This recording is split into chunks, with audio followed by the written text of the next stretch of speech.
recado de Deus. Deixe Deus falar ao seu coração.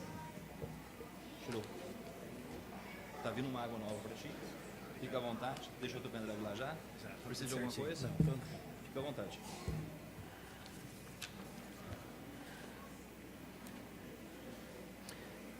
Deixa eu dizer-lhes algumas questões antes da mensagem. Primeiro, agradecer ao pastor Everton, à igreja, confiança de nos ter convidado para esta conferência. Muito obrigado pela oportunidade. O nosso desejo é que Deus abençoe-nos, salvando almas nesse final de semana. Parabéns à igreja pelo seu 6º ano. Muito, não só em dinheiro, mas em vidas foi gasto aqui, não é? O pastor Everton e a sua família têm gasto a sua vida aqui, assim como os irmãos, e nós louvamos a Deus por isso. Deixa eu pedir desculpas. Quando eu estava chegando aqui na igreja, eu percebi que eu tinha deixado um passageiro para trás. Vim de Goiânia e descobri só aqui que eu deixei um passageiro para trás. Contei, não era nenhum dos filhos. Contei, não era o jovem que eu trouxe. Eu vim e deixei o paletó, não foi proposital. Amanhã isso não vai acontecer. Me perdoe a indelicadeza, não é de ter feito isso. Não é do meu feitio, mas foi um acidente. Deixa eu dizer a você que nos visita, o objetivo dessas mensagens e dessa conferência é despertar a consciência, não machucá-la. Não é nosso trabalho machucar a consciência. É despertar a consciência para o fato de que 2 acontecimentos estão muito próximos e nós não sabemos qual deles virá primeiro. A vinda do Senhor Jesus pode se dar hoje ainda. E significa então que se você vier a esta igreja amanhã e a vinda do Senhor se der hoje, você vai encontrá-la fechada e vazia. Mas você permanecerá aqui. Além da vinda do Senhor, isso muito nos preocupa, e é sobre isso que eu vou falar nessa noite. A morte também é uma realidade. Nós não queremos assustá-lo, nem ferir a sua consciência, não é esse o objetivo, mas deixar biblicamente muito claro a sua mente que a morte é uma realidade presente e que nós devemos estar preparados para ela antes que ela chegue. Por isso eu convido que você abra a sua Bíblia comigo, Lucas capítulo 13, a partir do verso 22, e se você puder colocar-se em pé, após encontrar esse texto, nós vamos lê-lo. Lucas capítulo 13, a partir do verso 22, a palavra de Deus diz assim: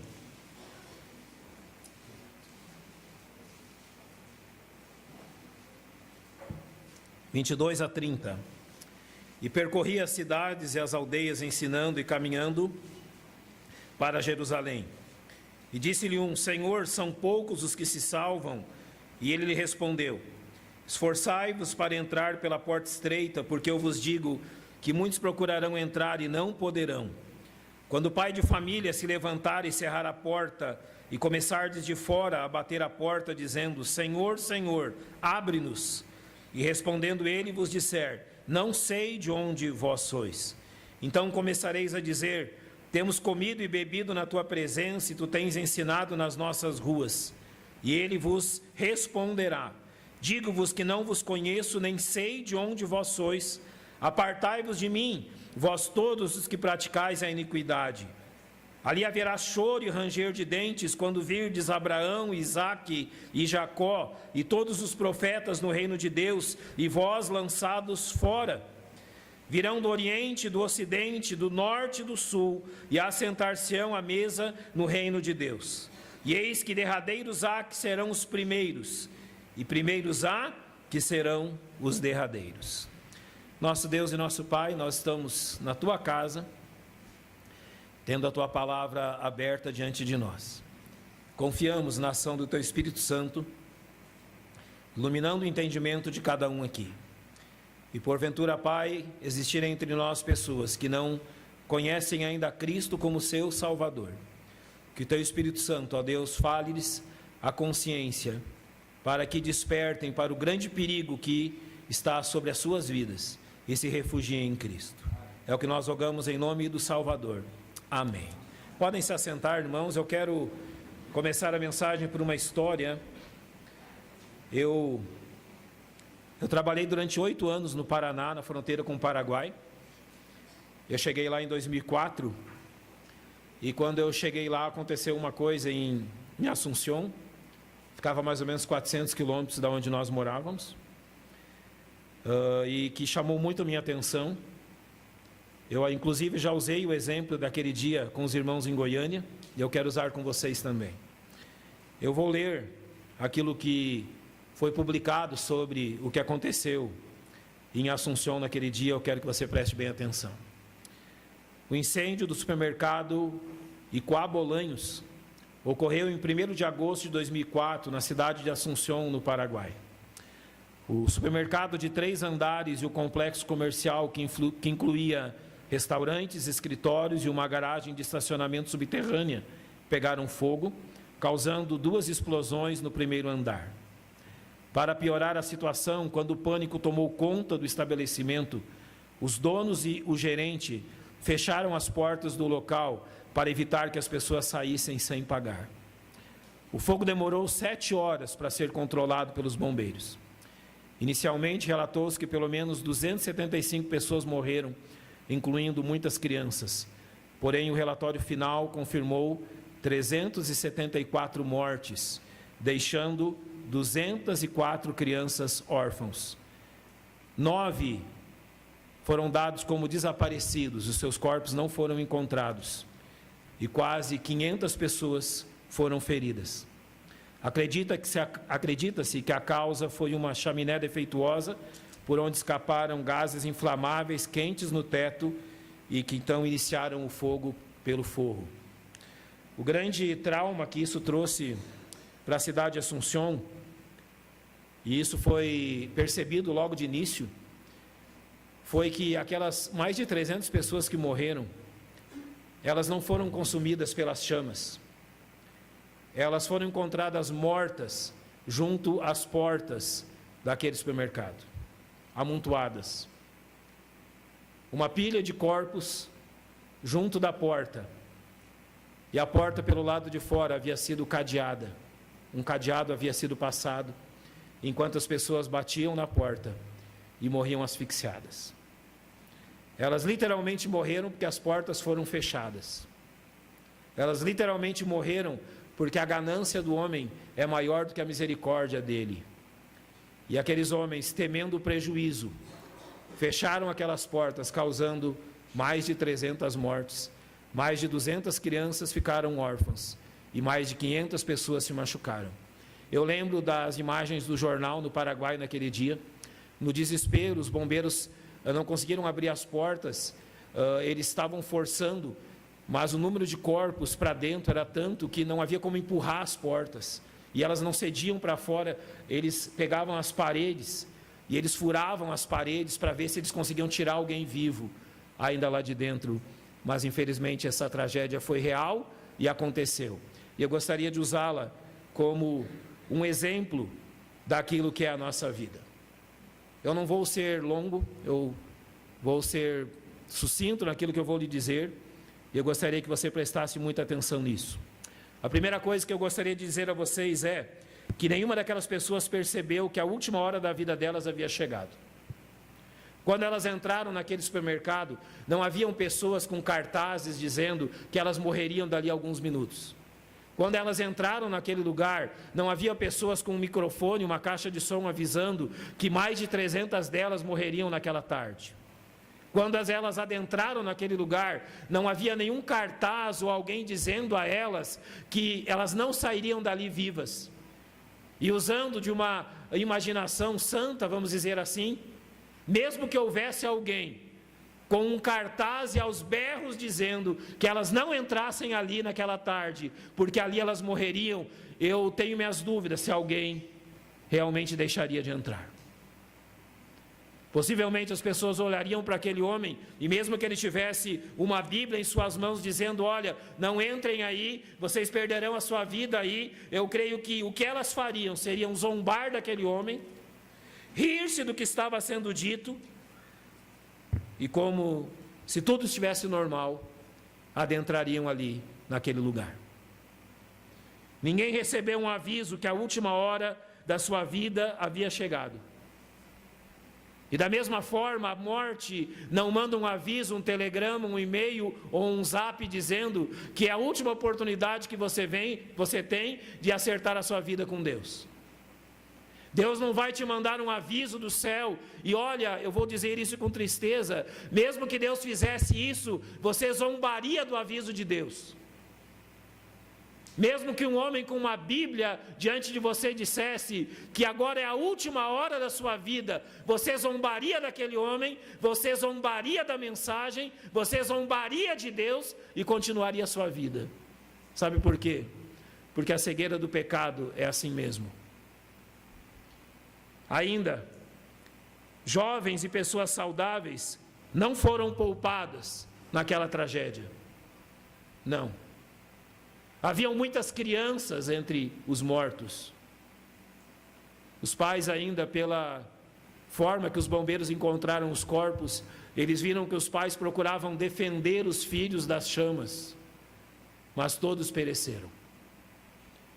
Haviam muitos jovens naquele lugar, naquele dia, e grande parte das vítimas eram jovens. Eles eram saudáveis, estavam cursando a faculdade, estavam terminando seus estudos, estavam realizando os planos da sua vida, quando a última hora chegou. E eles morreram também.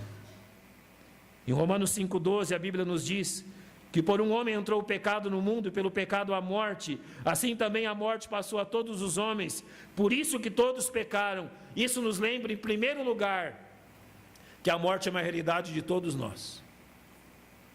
Você pode estar saudável, você pode estar na flor da sua idade, você pode estar cheio de planos, mas o pecado trouxe a morte, e a morte é uma realidade para você também.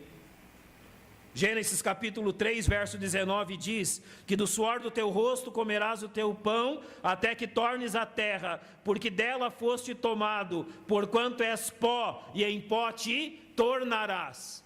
Deixa eu dizer algo a você. Eu visito mais o cemitério do que eu gostaria. Muito mais do que eu gostaria. Eu estou constantemente indo às capelas mortuárias. Constantemente indo ao cemitério, acompanhar o sepultamento de pessoas. Diversas dessas pessoas eu mesmo visitei no hospital. E visitando elas, falando com os médicos, eu sabia que pouca chance havia de vida. E assim é. Isso não vai parar. Continuaremos visitando como pastores capelas mortuárias e o cemitério constantemente, porque as pessoas não deixam de morrer. Elas nunca sabem quando a última hora há de chegar. Em segundo lugar, eu quero dizer-lhe o seguinte: ninguém daqueles que morreu teve uma segunda chance. Eu quero novamente chamar a sua imaginação a pensarmos o seguinte: grande parte daquelas pessoas morreram junto da porta, uma porta que podia lhes dar a salvação. Basta que as portas se abrissem e eles estariam salvos. Mas as portas não abriram. Mas eu quero imaginar o seguinte: e se as portas abrissem? Vamos pensar um pouquinho, eu não quero ferir a sua consciência com esse pensamento, me perdoe por isso.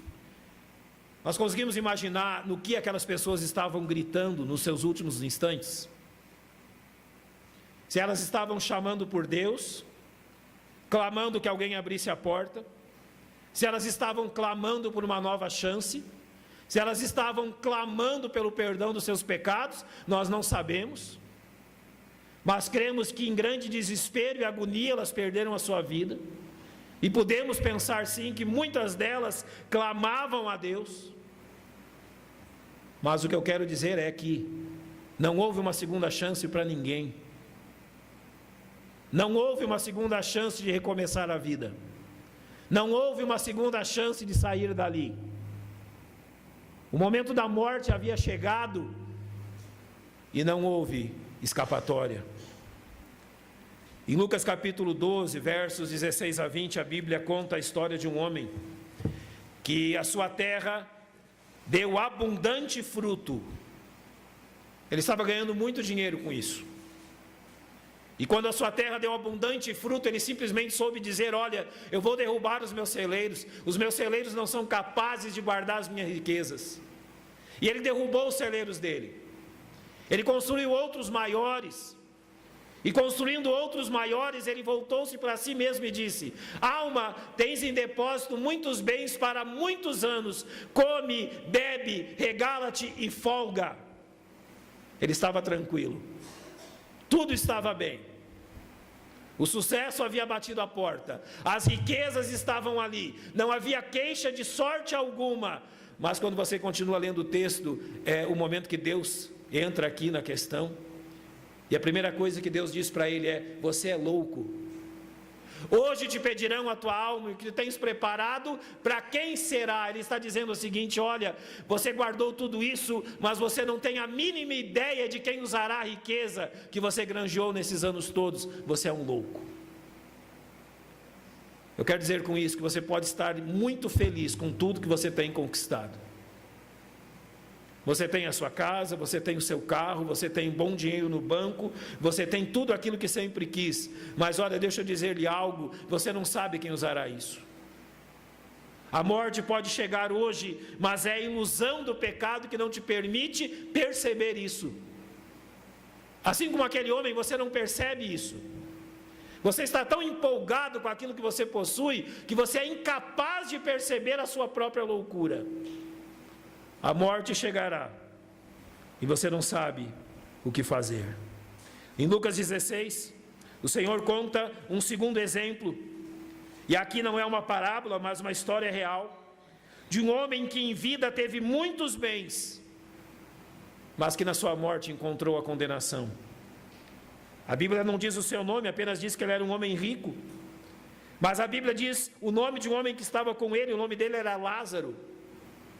Lázaro tinha apenas os males da vida.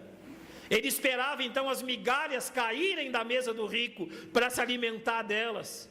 Lázaro era um homem enfermo e doente, pobre e incapaz de conseguir o seu próprio sustento, que precisava da misericórdia daquele homem rico. Talvez algum dia ele não desse a comida aos cães e lembrasse também de Lázaro, mas para o pobre e para o rico, a morte chegou. Encontrando-se então na eternidade, o que é dito a eles é o seguinte: filho, lembra-te que recebeste os teus bens em tua vida, e Lázaro somente males, e agora este é consolado e tu atormentado. Sabe qual é a diferença entre eles? Tudo aquilo que ocorreu de bom na vida do rico simplesmente cegou os olhos dele. Ele nunca levou a questão da morte realmente a sério. Ele jamais levou a questão da morte realmente como algo real para a vida dele. Sabe, Lázaro, as dores despertaram o seu coração. Então deixa eu dizer-lhe algo. Sabe, todos os problemas e dores que você tem enfrentado, sabe, todas as angústias e tribulações que têm se dado sobre a sua vida, e eu não conheço a sua vida, é você que sabe o que tem ocorrido. Elas servem simplesmente para despertar a tua consciência para a realidade da morte. Sim, esse é o objetivo de Deus. Ele quer usar das tuas dores para despertar a sua consciência para o fato que a sua vida pode acabar brevemente. Aquele homem rico não percebeu isso, e foi tarde demais. Hebreus 9:27 diz que aos homens está ordenado morrerem uma vez, vindo depois disso o juízo. A Bíblia é muito clara, amigo. Não há segunda chance, não há reencarnação, não há uma outra vida onde você possa expurgar os pecados dessa vida, acertar as tuas contas, então tudo estará bem. É nessa vida, é agora. A morte pode chegar hoje. Nós estamos aqui confiantes que veremos o dia de amanhã e viremos aqui amanhã ao culto. Nenhum de nós sabe, nem eu nem você. Nós não temos certeza disso. Sabemos que depois da morte vem o juízo. Então que você esteja preparado. Para terminar, eu disse que seria breve, exercitando ainda a nossa mente e pensando no clamor daquelas pessoas diante da morte. E como eu disse a vocês, nós podemos imaginar todo tipo de questão que aquelas pessoas pensaram naquele momento. Tem uma coisa que eu sei, eu no meu coração eu imagino com certeza que eles fizeram. Muitos deles se arrependeram dos seus pecados diante daquela porta, enquanto viam o fogo vindo.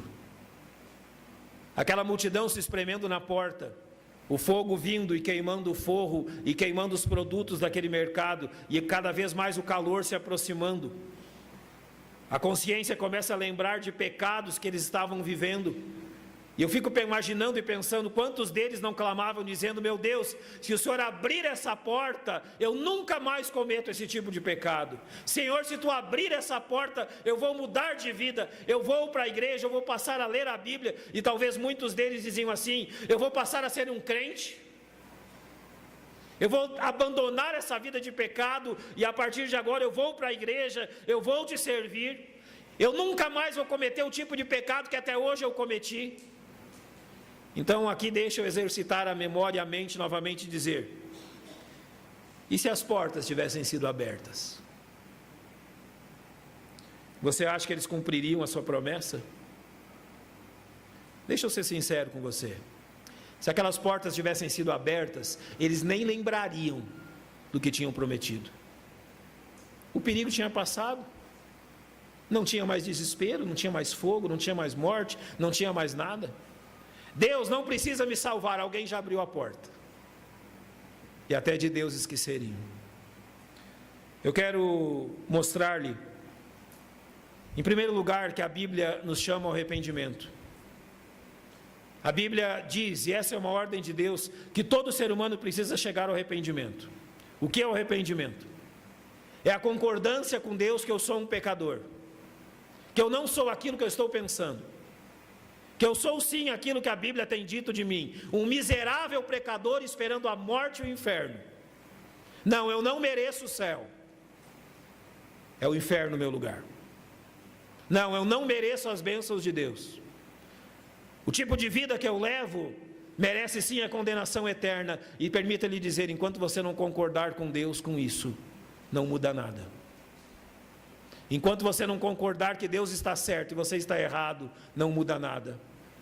Arrependimento é quando nós concordamos que Deus tem razão. Eu sou sim um miserável pecador, e a única coisa que me separa do inferno é a bendita morte. Sim, a morte tem um lado bom, ela ainda não chegou, e por isso eu ainda não estou no inferno. Mas deixa-me dizer que há dois tipos de arrependimento: um arrependimento sem efeito e um arrependimento verdadeiro. 2 Coríntios 7,10 diz: porque a tristeza, segundo Deus, opera arrependimento para a salvação, da qual ninguém se arrepende, mas a tristeza do mundo opera a morte. Isso se chama remorso, não arrependimento. E deixa eu usar um exemplo com você. Judas, aquele que traiu Jesus, vendo que Jesus fora condenado, trouxe arrependido as 30 moedas de prata aos príncipes dos sacerdotes e anciãos, dizendo: pequei traindo sangue inocente. Eles, porém, disseram: que nos importa? Isso é contigo. E ele, atirando para o templo as moedas de prata, retirou-se e foi enforcar-se. Isso é remorso. Isso não é arrependimento. Remorso é aquela dor que sentimos pelo que fizemos, mas que não há conserto. Judas não encontrou conserto para a sua vida. É por isso que muitos tiram as suas vidas, é por remorso. Eles não conseguem lidar com seus próprios pecados. Remorso não é arrependimento. Sabe o que é arrependimento verdadeiro? Provérbios 28:13 diz: o que encobre as suas transgressões nunca prosperará, mas os que confessa e deixa alcançará misericórdia. Sabe como nós podemos saber se aquelas pessoas naquele dia realmente se arrependeram? É se aquelas portas fossem abertas e eles saíssem dali para nunca mais pecar como pecavam até aquele dia. Isso seria arrependimento. Mas não, elas voltariam para suas próprias vidas de pecado, sem mudança nenhuma. Deixe-me usar com você um exemplo daquilo que é um verdadeiro arrependimento. Um certo homem tinha 2 filhos, diz Lucas 15, e o mais moço deles disse ao pai: Pai, dá-me a parte dos bens que me pertence. E ele repartiu por eles a fazenda, e poucos dias depois, o filho mais novo, ajuntando tudo, partiu para uma terra longínqua. É isso que ele queria. Ele pede para o pai a parte da riqueza dele, e ele quer estar longe do pai, e ele é uma figura do ser humano longe de Deus. Mas depois, no capítulo 15, verso 18, está escrito: levantar-me-ei, e irei ter com meu pai, e dir-lhe-ei: Pai, pequei contra o céu e perante ti, já não sou digno de ser chamado teu filho, faze-me como um dos teus jornaleiros. E levantou-se e foi para o seu pai. Isso é arrependimento. Aquele que confessa e deixa os seus pecados, demonstra que realmente se arrependeu. Eu não sei quando a morte chegará para mim e para você. E como eu disse no princípio, eu não quero machucar a sua consciência com isso, mas quero despertá-la. Sim, você é saudável e jovem, mas a morte pode chegar nesta noite. O que fazer? Que passo tomar diante dessa triste realidade? Em primeiro lugar, reconheça o seu pecado e arrependa-se, porque Atos 17:30 diz que Deus, não tendo em conta os tempos da ignorância, anuncia agora a todos os homens em todo lugar que se arrependam. Mude de estrada, mude de caminho. Concorde com Deus que você não pode salvar-se. Não há um justo, nenhum sequer. Você jamais poderá conquistar a sua própria salvação. Por isso que Jesus morreu por você na cruz. Deus prova o seu amor para conosco em que Cristo morreu por nós, sendo nós ainda os melhores homens do mundo. Não, sendo nós ainda miseráveis pecadores. Jesus na cruz carregou o preço do teu pecado, e a morte dele na cruz foi substitutiva. Quem devia estar naquela cruz era você e eu, e não ele. Ele morreu em nosso lugar. Então Deus nos chama a saber: se com tua boca confessares ao Senhor Jesus, e em teu coração creres que Deus ressuscitou dentre os mortos, serás salvo. Visto que com o coração se crê para a justiça, e com a boca se faz confissão para a salvação. Mas é tão simples? É tão fácil? Não. Sabe por que não é tão fácil? O teu orgulho. Esse é o problema. Esse foi o meu problema também no dia que eu vim a Cristo. Você não quer que seja fácil. Você quer que Deus permita que você faça algo para conquistar a sua salvação, mas Deus está dizendo: não se faz nada, Jesus já fez tudo. Basta que você creia nele com o seu coração e com os seus lábios você o confesse, e você continua respondendo: pastor, é fácil demais. Não, irmão, não, amigo, não é fácil demais. É você que é orgulhoso demais para reconhecer isso. E você vai morrer nos seus pecados sem se arrepender por causa disso. Deus te chama ao arrependimento, a vencer o seu próprio orgulho, a reconhecer que Ele te ama e que Jesus Cristo morreu por você. O momento de fazer isso é hoje, porque você não sabe se verá o sol nascer amanhã. Vamos fechar os nossos olhos, vamos orar. O pastor Everton vai vir. Nosso Deus e nosso Pai, nós clamamos ao Senhor nesse momento, junto com a igreja, que Teu Espírito Santo